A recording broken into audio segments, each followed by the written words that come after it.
ഗലാത്യലേഖനം 4 അധ്യായം 21 മുതൽ 31 വരെയുള്ള വചനങ്ങളുടെ പൊരുൾ.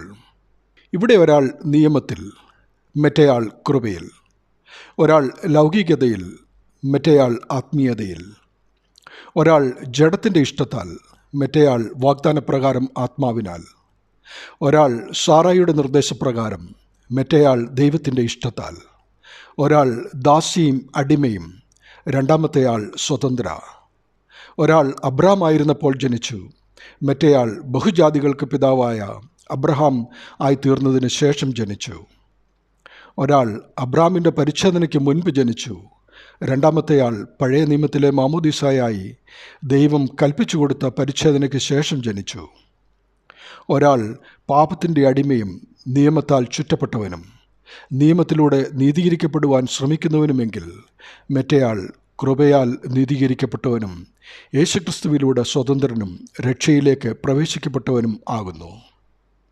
പ്രിയമുള്ളവരെ, ഒരു ക്രിസ്തീയ വിശ്വാസി യേശുക്രിസ്തുവിലുള്ള മാമോദീസായാൽ നീതീകരിക്കപ്പെട്ട് പാപത്തിൻ്റെ അടിമത്തത്തിൽ നിന്നും സ്വതന്ത്രരാക്കപ്പെട്ടവരാണ്.